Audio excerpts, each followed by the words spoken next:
Dobrodošli! U emisiji Vrele gume vozimo Toyota Hilux 9. generacije. Pogledajte kako se snalazi u najgrubljim terenskim uslovima. Predstavljamo i najzapaženiji model sajma automobila u Busanu.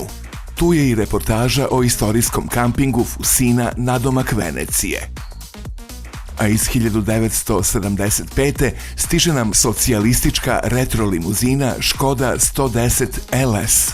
Uživajte!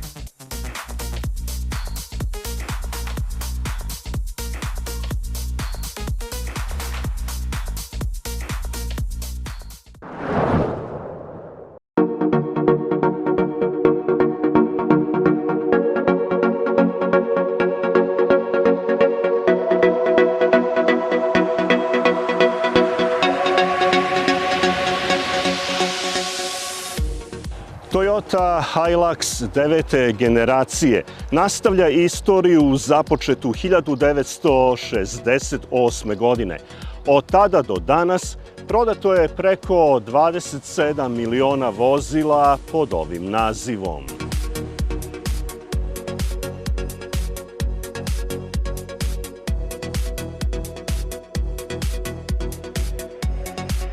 Inženjerski, dizajnerski pa i komercijalni tim Toyote sproveli su unapređenja gotovo na svim poljima.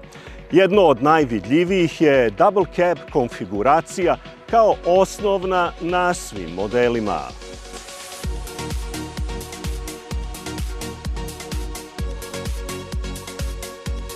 Devetu generaciju spreda sa dizajnerske tačke gledišta definišu hipermoderni uski farovi, između njih naziv Toyota u retro fontu iz 80-ih i rešetkasta maska hladnjaka u boji karoserije koja, kažu, doprinosi integrisanom izgledu. Sreća pa ja nisam u žiriju koji dodeljuje nagrade za dizajn.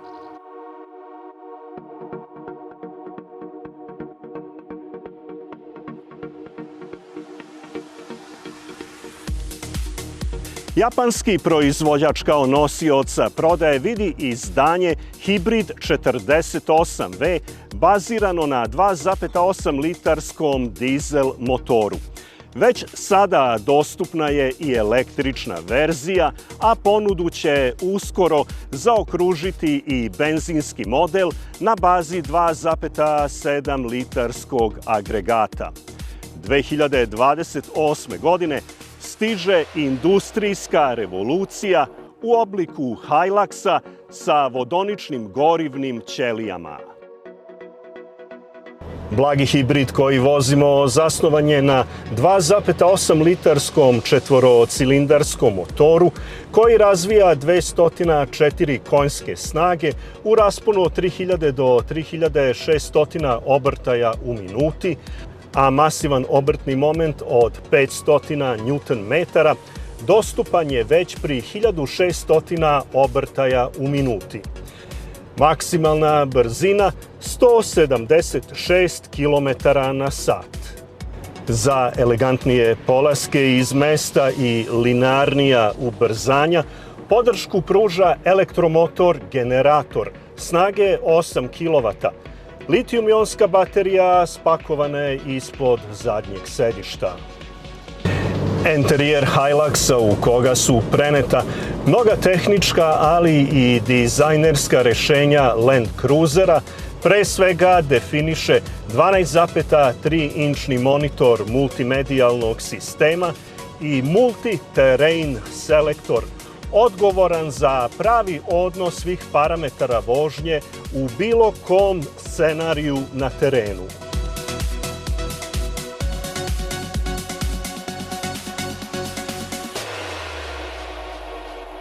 Treba spomenuti da prostor oko vozila nadgledaju 4 kamere, kao i da imate mogućnost da vidite šta se nalazi ispod vozila i zoomirate na to da biste tačno znali sa kakvim terenskim izazovom imate posla.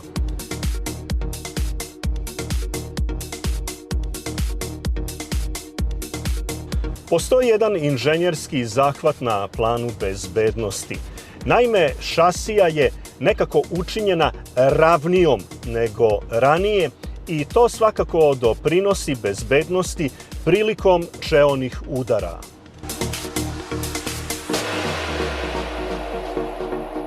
Inače, elektronska parking kočnica prvi put je na ovoj generaciji uvedena u Hilux.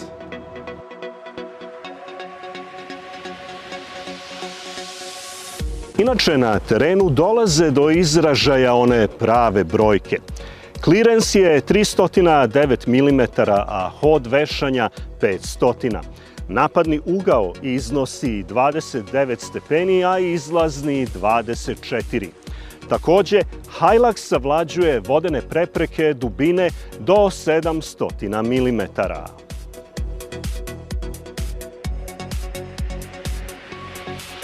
Mnogo toga tokom vožnje na terenu zavisi naravno od ogibljenja i režima rada motora, ali takođe za vozača zavisi i od oblika i dizajna sedišta.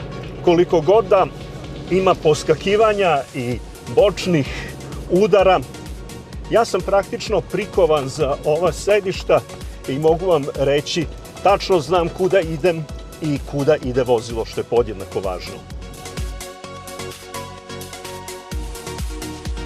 Motor generator smešten je visoko u kućištu agregata i njegov kaiš izrađen je od posebnog materijala koji odbija vodu i zadržava zategnutost.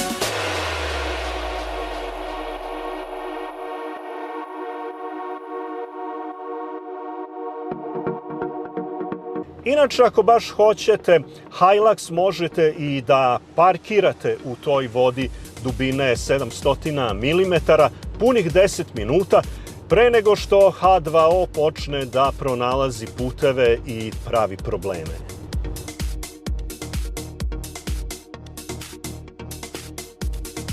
Penjemo se isključivo u drive-u, onom civilnom, i prilično je strmo, mogu vam reći.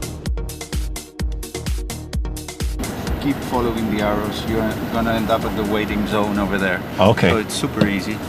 First is this issue. Yeah. That's mental. Let go of the brake. And Let go of the brake. Yeah, let go of the brake.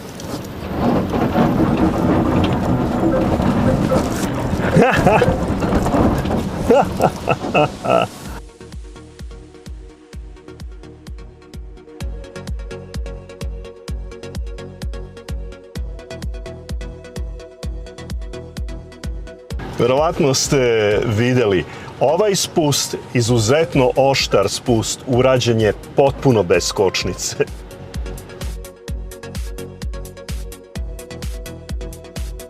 Slika ne pokazuje pod kojim sam uglom.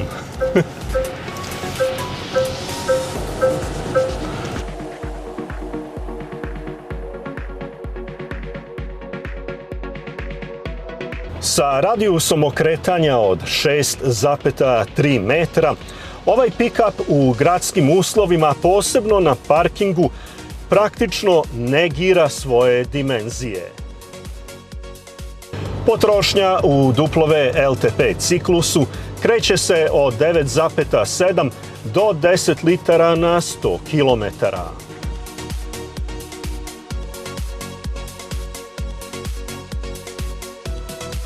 Što se tiče utisaka vožnje, Toyota je u ovoj 9. generaciji nastavila evoluciju originalne ideje.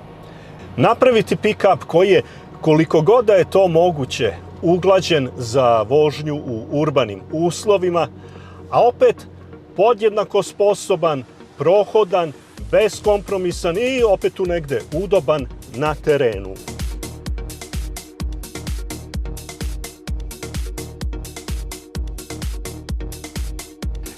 Sve ovo lepo što smo naveli pokriva osnovna fabrička garancija od 3 godine.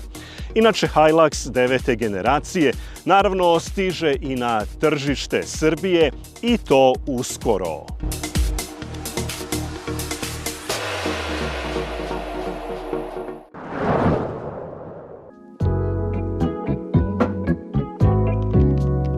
Ljudi moji, nekom je život majka, nekom maćeha. Danas ćemo specijalno za vas, ali kažem specijalno za vas, testirati domaći čamac Advance G800 u kombinaciji sa dva moćna Mercury motora 250 konjskih snaga svaki.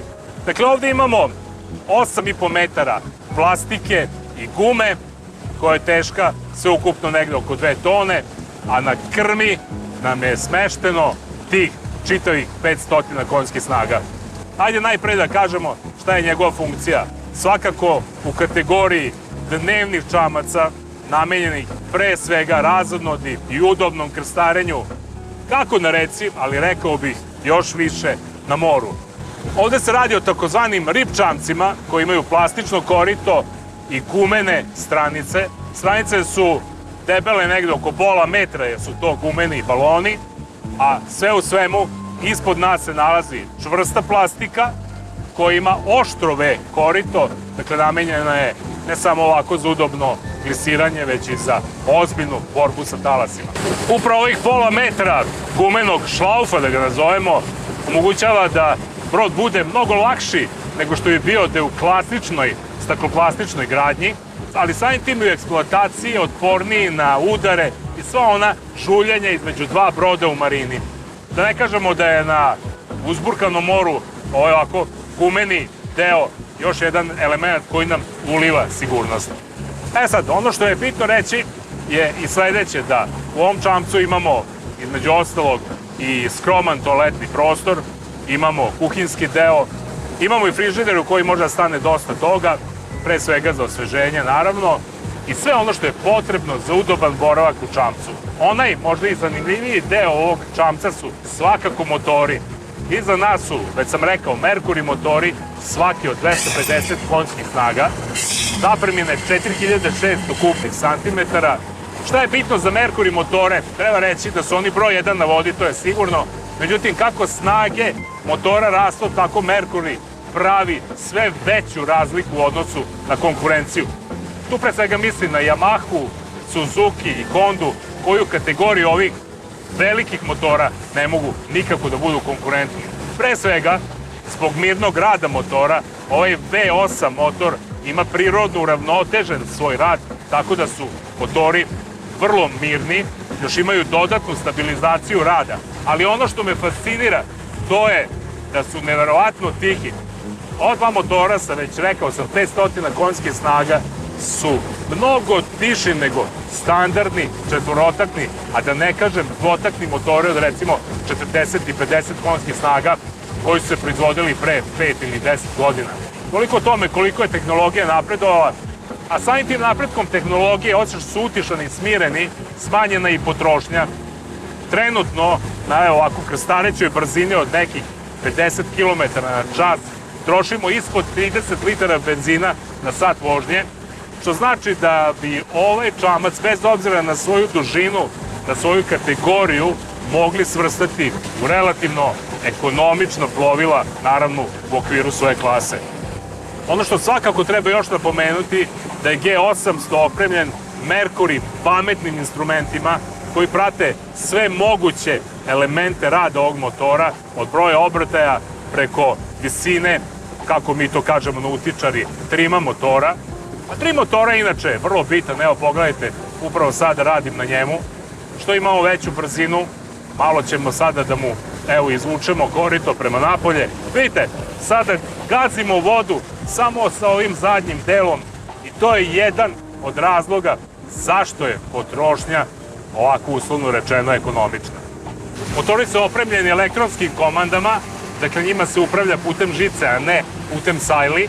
A zahvaljujući ovim elektronskim komandama možemo neverovatno lako da upravljamo čamcem, ali ono što je još takođe bitno, to je da one mogu automatski da limitiraju snagu ovih motora kada se nalazimo u fazi uplovljavanja ili isplovljavanja iz marine, a to znači da u krajnjoj liniji, ako napravimo i neku grešku, elektronika će sve to ispraviti. Maksimalna brzina Advance G800 sa ovim motorima od 2x250 konjskih snaga je oko 100 km na čas. Bolji poznavaoci nautičkih prilika znaju da je to brzina koja je vrlo uzbudljiva, inspirativna, ali opasna, tako da U svakom slučaju, i kada ste na vodi, naročito u ovakvim brzinama, morate voditi računa da budete pravilno opremljeni i vezani sigurnosnim sistemom za sam čamac.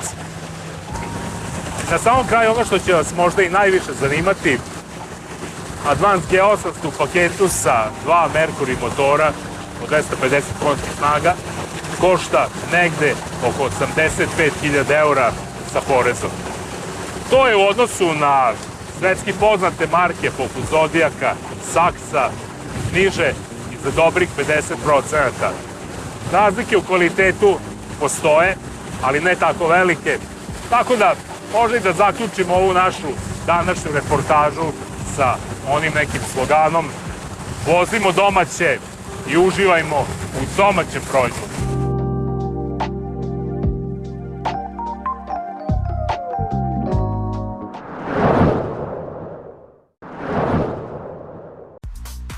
Porsche 911 GT4R predstavljen je kao naslednik izdanja 718 Cayman GT4 RS Club Sport.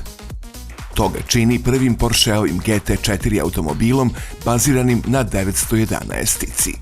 Informativne brojke vezuju se za 4-litarski 6-cilindarski bokser motor koji razvija 513 konjskih snaga i 469 Nm obrtnog momenta. U Porscheu kažu da novi model deli strukturalne komponente sa izdanjem 911 Cup Car. Tako su vrata i poklopac motora napravljeni od lakih materijala. Reč je o plastici armiranoj prirodnim vlaknima.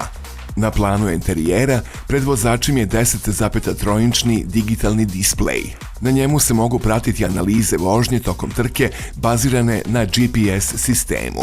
Polazna cena Porschea spremnog za stazu u sezoni 2027 je u zoni od 375.000 evra.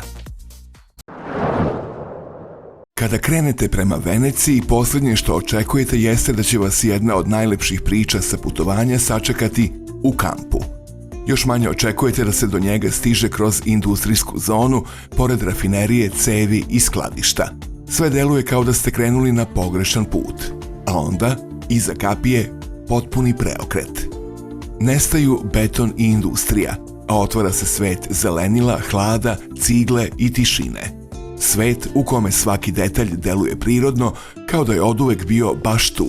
To nije slučajnost. Kamping Fusina projektovao je čuveni italijanski arhitekta Carlo Scarpa, jedan od najvećih majstora moderne arhitekture.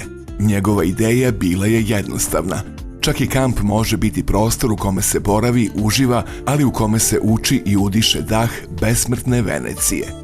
I uspeo je. Više od 6 decenija kasnije Fusina i dalje izgleda savremeno. Ne zato što je renovirana, već zato što je od početka zamišljena kako treba. Novo vreme i navike nisu pokvarile taj duh i ideju. U Fusini stari zid od pune cigle, staze kroz drveće, mesto za pranje sudova ili zajednički tuševi imaju svoj život u jednoj pažljivo osmišljenoj priči koja vraća točak vremena unazad. To je arhitektura koja ne privlači pažnju glasno. Ona vas osvaja polako. Ali Fusina ima još jednu veliku prednost. Nalazi se na samoj obali Venecijanske lagune. Dovoljno je da uđete u Vaporetto i za 20 minuta iskrcavate se na domak trga Svetog Marka. To nije običan prevoz. To je najlepši mogući ulazak u Veneciju. Dok brod klizi preko lagune, pred vama se polako pojavljuju zvonici, kupole i silueta grada koji vekovima fascinira putnike iz celog sveta. Za kamperiste je ovo gotovo idealna baza. Kamper ostaje bezbedno parkiran u prirodi, bez gradske gužve i skupih parkinga, dok se Venecija obilazi onako kako je i zamišljeno, pešice i brodom. Možda je upravo zato kamping Fusina mnogo više od običnog kampa. To je mesto koje vas podsjeća da kvalitet ne mora da bude skup, luksuzan ili spektakularan. Dovoljno je da bude promišljen. I možda je baš to jedna od najlepših lekcija koje smo poneli iz Venecije. Da se neka od najvrednijih iskustava sa putovanja ne kriju u muzejima i na trgovima, već na mestima na kojima ih najmanje očekujete.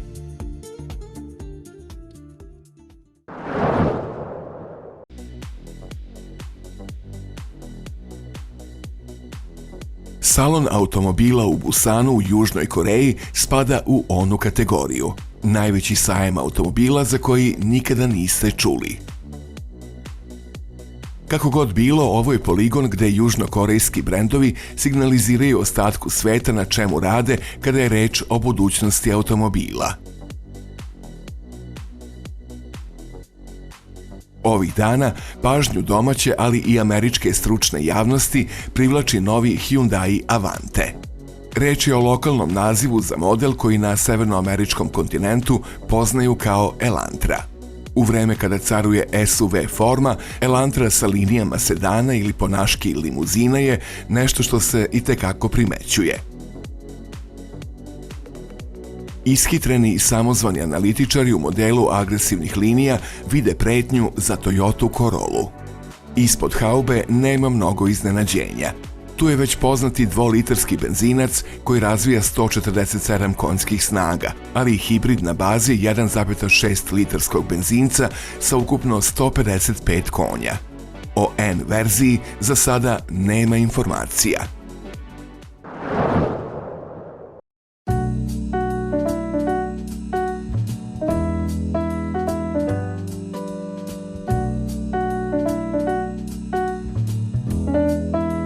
Škoda 110 LS je top izdanje Škode 100, lansirane 1969. godine. Pred nama je jedna fantastična restauracija, primerka iz 1975.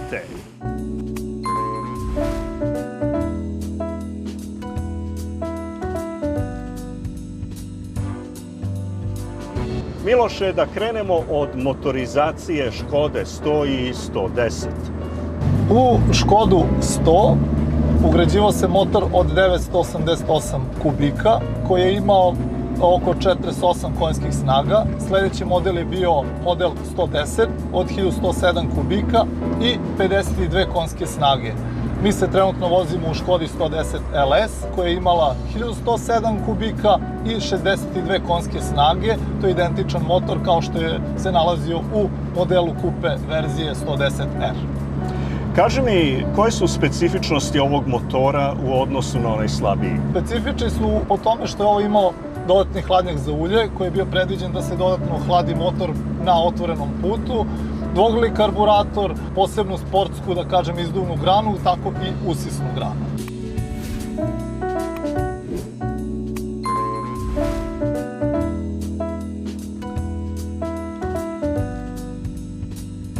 Evo, povlačimo sa 86 Nm obrtnog momenta. Šta to znači u performansama? To znači da ova Škoda može da ide 138 na sat, ali mi smo je probali, išla je čak i 145. I još da napomenemo, od 0 do 100, 17,9 sekundi. A kada već hvalim ovaj motor, treba da znate da Škoda 110R u specijalnom trkačkom izdanju 130 RS je harala reli scenom Evrope u periodu od 1975. do 1983. godine. Kako je tekla restauracija? Vozilo smo rasklopili do najsitnijih detalja, trudili smo se da bude sve autentično. Što se tiče limarskog dela, zamenili smo sva krila i sajtne, mada možda u nekom trenutku to nije bilo neophodno, ali smo hteli da auto dovedemo do savršenstva. Iako je raspored motor nazad, pogon nazad bio već pomalo retro početkom 70-ih godina, upravo zato spram konkurencije Škoda 110 LS imala je veoma prostranu kabinu. Koji su još bili aduti ovog nivoa opreme? Što se tiče paketa LS, gledajući od prednjih dela vozila ka nazad, imao je dodatne farove, duple sirene, električnu prskalicu, što je u to vreme bilo napredno.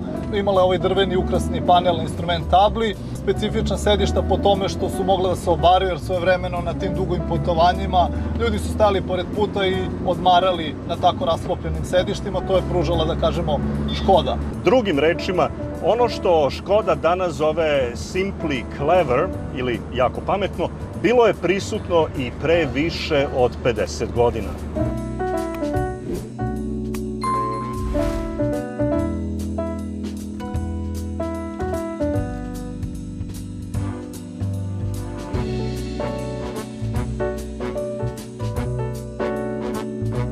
Doživljaj vožnje onako emotivno. Što se tiče doživljaja vožnje, fantastičan, jer nekako se vraćamo u te daleke 1975. godinu, kad je ovo bio, da kažem, vrlo čest model u kome su uživali i naše bake, i deke, i roditelji. S ovim se išlo na more, čak i na dalje destinacije, recimo od našeg Beograda, Novog Sada, nebitno išlo se do Splita. Bilo je dosta komotno, sedišta su jako udobna, tako da je ovo stvarno jedan savršen osjećaj voziti se ovakvom autu. Pogotovo što u današnje vreme baš izaziva veliku reakciju kod prolaznika, svi prilaze, žele da se slikaju, tako da dosta sam ponosan na ovaj auto što imam i dosta sam truda uložio u njega.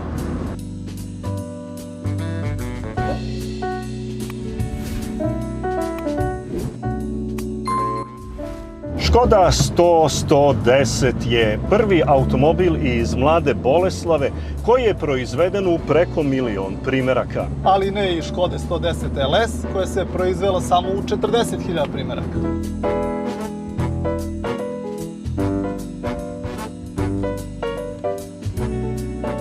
Inače, proizvodnja se okončava 1977. godine, ali ne i status automobilske legende. Naime, 1988. godine Daniel Day-Lewis vozio je ovaj model u filmu Nepodnošljiva lakoća postojanja. Istina u delu filma koji se događa godinu dana pre početka proizvodnje. Ali to samo prepoznamo mi koji se zanimamo za taj model. Tačno.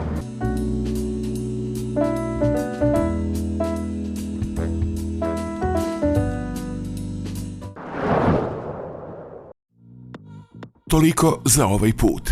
Do sledećeg televizijskog druženja sa ekipom Vrelih guma potražite ove, ali i druge zanimljive sadržaje na našim društvenim mrežama. I ne zaboravite, vozite bezbedno.